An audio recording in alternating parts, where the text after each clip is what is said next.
Saudara, kita masuk di segmen Sapa Dunia untuk informasi mancanegara bersama saya Nanda Aprilia. Saudara, setelah dipindahkan dari Casa Santa Marta, jenazah Paus Fransiskus kini disemayamkan di Basilika Santo Petrus untuk memberi kesempatan umat Katolik memberikan penghormatan terakhir sebelum pemakaman.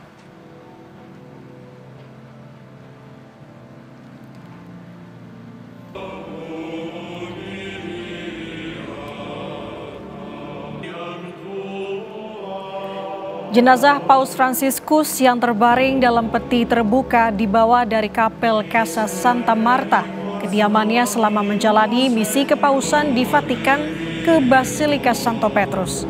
Setelah upacara keagamaan, saudara, umat Katolik yang berziarah dan masyarakat umum diizinkan untuk mengunjungi mendiang Paus hingga jam 7 malam pada Jumat 25 April. Sementara pemakaman dijadwalkan pada Sabtu 26 April.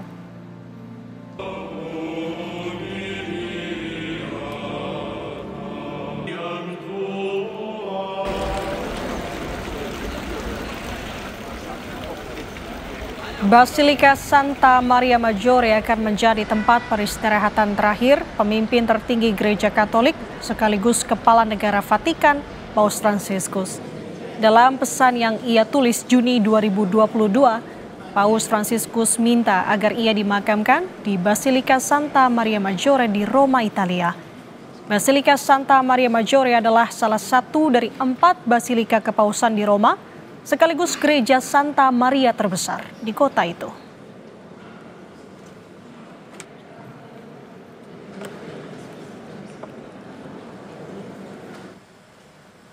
Jenazah Paus Fransiskus telah dipindahkan dari kediamannya di Casa Santa Marta dan kini disemayamkan di Basilika Santo Petrus. Informasi selengkapnya, saudara, kita tanyakan langsung dengan kontributor Kompas TV di Vatikan. Ada Antonius Agnindito yang saat ini sedang antre bersama dengan peziarah lainnya untuk bisa melihat jenazah Paus. Anin, selamat pagi waktu Jakarta. Saya sudah melihat di belakang Anda, sudah ada antrian juga. Bisakah Anda gambarkan kepada kami bagaimana situasi di sana? Baik, Nanda, ya, selamat pagi waktu Indonesia, selamat pagi juga subuh waktu di sini. Memang di sini suasananya sangat-sangat ramai, juga memang seperti kita sudah ketahui, semenjak wafatnya Bapak Suci Paus Fransiskus banyak sekali peziarah yang datang ke sini. Ini terlebih lagi semenjak dilaksanakannya pemindahan jenazah Bapak Suci Paus Fransiskus dari tadi pagi dari kediamannya hingga ke dalam Basilika Santo Petrus. Memang sekarang Basilika Santo Petrus sendiri dibuka untuk umum, untuk para publik, sehingga para publik bisa melihat dan memberikan salam perpisahan terakhir kepada Bapak Suci Paus Fransiskus.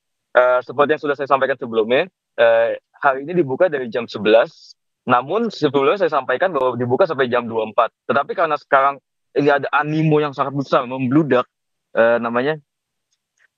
animo dari masyarakat, animo dari peziarah untuk datang, sehingga Vatikan memutuskan untuk menambahkan jam pembukaan hingga malam hari ini akan buka sepanjang malam. Jadi memang begitu, Nanda, memang ada di sini suasananya sangat-sangat animonya sangat besar untuk memberikan salam perpisahan terakhir kepada Bapak Suci Paus Fransiskus. Jadi begitu, Nanda, ini sangat ramai di sini seperti bisa dilihat di belakang saya. Oke, baik. Dengan animo yang sangat tinggi untuk melihat peti jenazah Paus Fransiskus dibuka seharian penuh. Nah, ini sampai kapan rencananya akan dibuka ini, sampai dengan penutupan peti atau seperti apa, Anin? Baik, Nanda, memang rencananya adalah Bapak Suci Paus Fransiskus atau jenazah beliau bisa dikunjungi atau bisa diberikan salam terakhir oleh para peziarah hingga hari Jumat pukul 7 malam setempat sini. Dan para publik yang ingin datang mengunjungi di dalam Basilika Santo Petrus diperbolehkan datang tanpa perlu memberikan reservasi, tetapi memang perlu ada beberapa langkah-langkah, dalam artian ada beberapa langkah-langkah keamanan yang harus dilewati, dan juga beberapa ada titik-titik untuk mengantri masuk yang sudah ditetapkan oleh Vatikan.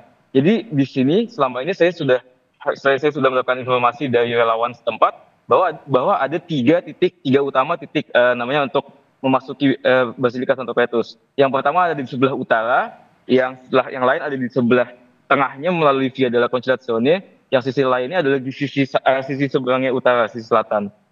Jadi memang antriannya sangat panjang, Nanda. Setiap orang mungkin mengantri lebih dari 2 jam hanya untuk melewati namanya metal detector untuk pengamanan. Dan setelah sampai di metal detector pun juga ada beberapa barang-barang yang tidak boleh dibawa, seperti misalkan botol air minum, terus benda-benda tajam, senjata, dan hal-hal yang seperti itu. Selain itu juga memang ada aturannya di sini, mungkin karena selalu ramai ya, flow of information-nya juga kadang berubah-ubah tergantung namanya relawan yang di sini.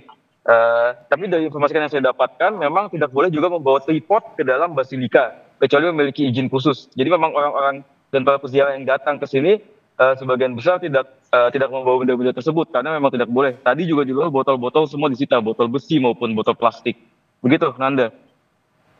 Oke, terlihat juga sebenarnya dari Anda yang tidak membawa tripod, ini menggambarkan bagaimana pengamanan di sana, meskipun dengan memang antusias tadi yang cukup ramai. Nah, Anin, bisakah Anda jelaskan kepada kami nanti alurnya seperti apa, karena kesempatan untuk bisa melihat peti dan Paus Fransiskus sampai dengan hari Jumat nanti, karena di hari Sabtunya sudah harus dibawa ke Basilika Santa Maria Maggiore. Nanti seperti apa alurnya, Anin?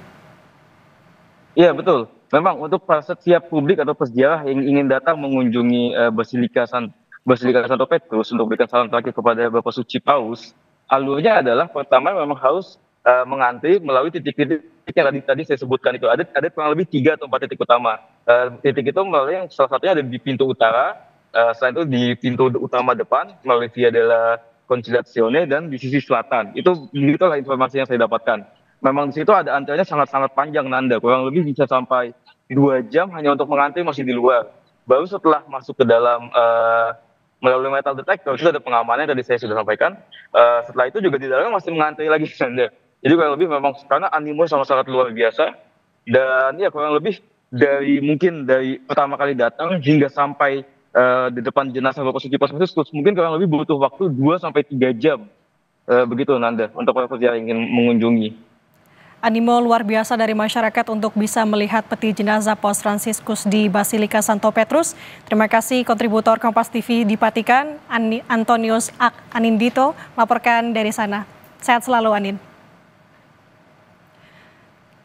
Kita ke informasi lainnya, Saudara. Kebakaran menghanguskan truk besar di dekat Demote, Indiana, Amerika Serikat. Polisi mengatakan trailer ini mengangkut kaleng berisi bahan yang mudah terbakar, namun tidak menyebutkan jenis BBM yang diangkut. Dari penyelidikan awal, polisi menemukan kerusakan mekanis pada bagian traktor truk yang menyebabkan kebakaran, yang kemudian membakar trailer. Pengemudi truk selamat dari insiden ini.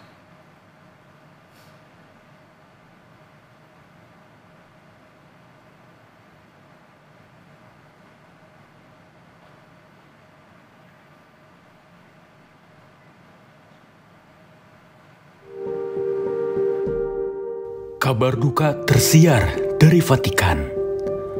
Paus Fransiskus, pemimpin tertinggi Gereja Katolik Roma, Senin lalu wafat dalam usia 88 tahun. Carissimi fratelli e sorelle, con profondo dolore devo annunciare la morte del nostro Santo Padre Francesco.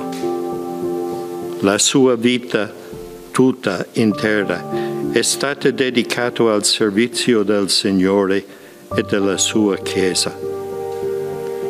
Ci ha insegnato a vivere i valori del Vangelo con fedeltà, coraggio e amore universale, in modo particolare a favore dei più poveri ed emarginati. Paus Fransiskus wafat sehari setelah menemui ribuan umat yang memadati alun-alun Santo Petrus, Vatikan. Berkat yang disampaikan Paus dari balkon Basilika Santo Petrus Minggu 20 April 2025 adalah berkat terakhirnya untuk dunia. Saat itu, Paus kembali menegaskan pentingnya membangun dialog demi hadirnya kedamaian di dunia.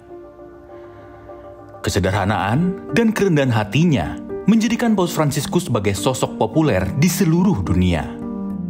Salah satunya tergambar dalam kunjungannya ke Indonesia September 2024. Alih-alih menggunakan kendaraan mewah, Paus memilih naik Kijang Innova Zenix dengan alasan kendaraan tersebut banyak digunakan masyarakat Indonesia.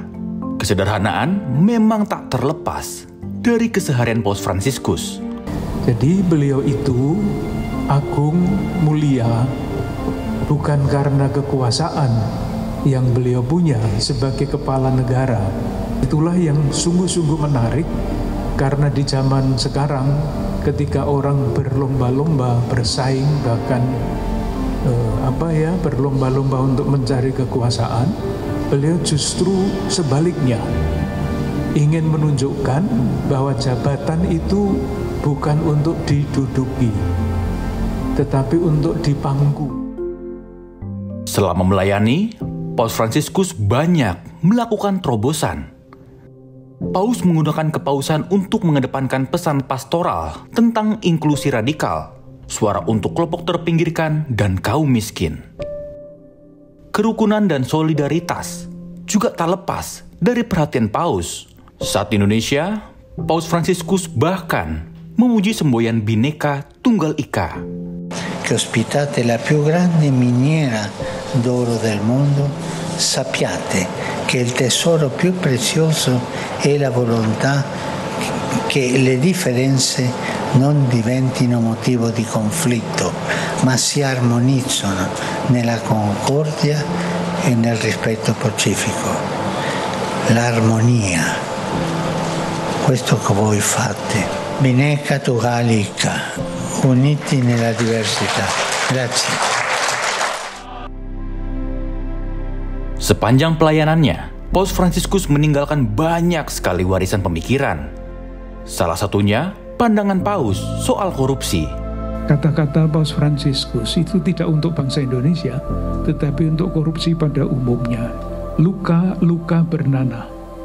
Akibat korupsi ini merupakan dosa berat yang berteriak ke surga. Karena luka itu merongrong dasar-dasar kehidupan pribadi dan masyarakat. Sampai akhir hayat, Paus Fransiskus tak henti menyuarakan pemikiran-pemikiran universal seperti perdamaian, berpihak pada orang miskin, melawan kekerasan, dan kepedulian pada lingkungan hidup. Kini, Paus Fransiskus telah pergi. Namun, kesederhanaan, keteladanan, pemikiran, dan komitmennya melawan kejahatan kemanusiaan harus terus disuarakan, termasuk soal korupsi yang masih merajalela di negeri ini.